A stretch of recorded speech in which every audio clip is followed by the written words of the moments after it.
હવે આગળ વાત કરીએ તો વડોદરામાં બન્યો લવ જેહાદનો કિસ્સો. મોસીને મનોજ બનીને યુવતીને પ્રેમજાળમાં ફસાઈ વડોદરા પોલીસ દ્વારા આરોપીને ઝડપી લેવામાં આવ્યો.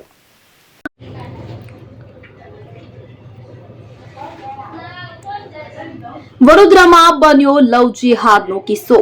મોસીને મનોજ બનીને યુવતીને પ્રેમજાળમાં ફસાવી વડોદરા પોલીસ દ્વારા આરોપીઓને ઝડપી લેવાયો.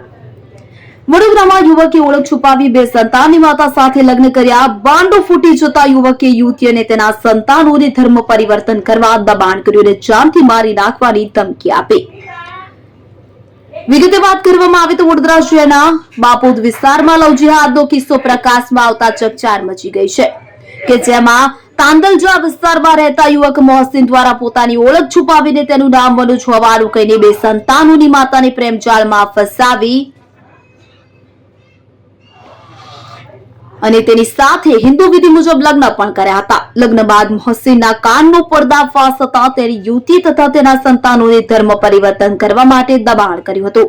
જો આ વાતની કોઈને જાણ કરીશ તો તને તથા તારા સંતાનોને જાનથી મારી નાખીશ તેવી ધમકી પણ આપી હતી કે જેથી યુવતીએ બાપોદ પોલીસ સ્ટેશનમાં ફરિયાદ નોંધાવી છે. વડોદરા શહેરના તાંદલજા વિસ્તારમાં સન ફાર્મા કંપનીની બાજુમાં આવેલા નૂરજહાં પાર્ક સોસાયટીમાં રહેતા મોહસિન અયુબ ખાન પઠાણ પોતે પરણિત હોવા છતાં પોતાની ઓળખ છુપાવી હતી અને મનોજ સોની તરીકેની ઓળખ આપી હતી. બાપોદ વિસ્તારમાં રહેતી 33 વર્ષીય પરણિત અને બે સંતાનોની માતાને પ્રેમજાળમાં ફસાવી હતી. વર્ષ 2022 સુધીમાં મોહસિને યુવતી સાથે વારંવાર શારીરિક સંબંધ બાંધ્યા હતા. ત્યારબાદ યુવક મુસ્લિમ હોવા છતાં યુવતી સાથે હિન્દુ વિધિ મુજબ લગ્ન કર્યા હતા. દરમિયાન ગત 14 જાન્યુઆરીના રોજ યુવતીને તેનું નામ પરંતુ મોહસિન હોવાની જાણ થઈ હતી. ત્યારે યુવતીએ આ વાત મોહસિન પઠાણને કહેવા જતા તેની યુવતી સાથે ઝઘડો કર્યો હતો. તેને તથા તેના પુત્રોને ધર્મ પરિવર્તન કરવા માટે દબાણ કરવા લાગ્યો હતો. જો તું આ વાતની કોઈને જાણ કરીશ તો તને તથા તારા પુત્રોને જાનથી મારી નાખીશ તેવી ધમકી આપી હતી. લગ્ન જીવન દરમિયાન મોહસિન પઠાણે ખાનગી ફાઇનાન્સ કંપનીમાં યુવતી પાસે ₹90,000 લોન લેવડાવી હતી અને આ ઉપરાંત તેના મિત્રને નામે મોપેડ લીધું હતું. તેના હપ્તા પણ યુવતી ભરી રહી હતી. મોહસિન પઠાણે યુવતી પાસેથી રોકડ ₹1 લાખ લઈને પરત નહીં આપી છેતરપિંડી આચરી છે કે જેથી બે સંતાનોની માતાએ બાપોદ પોલીસ સ્ટેશનમાં ફરિયાદ નોંધાવતા પોલીસ દ્વારા આરોપીને ઝડપી લેવામાં આવ્યો છે. પોલીસ સ્ટેશનમાં રહેતા એક મહિલાને એક મુસ્લિમ યુવકે પોતાનું નામ મનોજ સોની તરીકે ઓળખાણ આપેલી હતી. જે હકીકતે એ વ્યક્તિનું નામ મોહસિન અયુબ ખાન પઠાણ છે અને પોતે રેલવેમાં ફિટરમેન તરીકે નોકરી કરે છે. એ વ્યક્તિ આ બેનની જોડે કેટરિંગના કામ સંબંધે કોન્ટેક્ટમાં આવેલો હતો અને પોતાને મનોજ સોની તરીકે ઓળખ આપી અને બેન જ્યારે ડિવોર્સ થયેલા હતા તો એ બેનની સાથે એણે હિન્દુ વિધિ મુજબ લગ્ન પણ કર્યા. સને 2022 એ લોકોએ લગ્ન કરી અને બાપોદ વિસ્તારમાં જોડે રહેતા હતા. બેનને જાન્યુઆરી મહિનાની 14મી તારીખે ખબર પડી કે આ વ્યક્તિ ખરેખર તો મુસ્લિમ છે અને હિન્દુ નથી.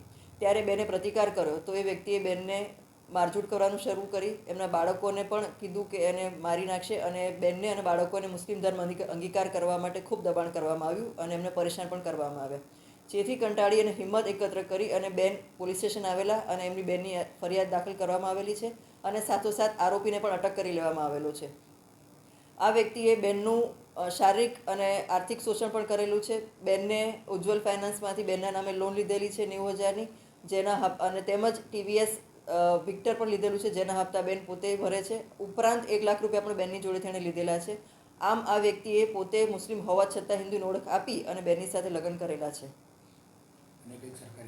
અને જે રેલવેમાં સરકારી નોકરી કરે છે જેને અટક કરી અને કાયદેસરની કાર્યવાહી કરવામાં આવી રહી છે. આ બાબતે હું જરૂર એવું કહીશ કે જેની સાથે પણ તમે લગ્ન કરો અથવા તો કોઈ પણ રીતે તમે જોડાવા માંગતા હો તો તમે ચોક્કસપણે એની જે કંઈ ઓળખ છે એની પૂરી ખાતરી કરીને જ તમે એની સાથે આગળ વધો. કારણ કે આવા ઘણા બધા કિસ્સા બનતા હોય છે અને આ જ વ્યક્તિએ જ્યારે એની ઓળખ આપી તેણે એવું કીધેલું હતું કે મારા ઘરમાં કોઈ જ નથી અને હું એકલો જ રહું છું અને બેને વધારે તપાસ નહોતી કરી. બેન ડિવોર્સી હતા એટલે કદાચ એમને વધારે તપાસ કરવાનું વ્યાજબી નહીં લાગ્યું હોય. પરંતુ આ બાબતે કોઈએ પણ હવે પછી આ એક આપણા માટે એક એવો કિસ્સો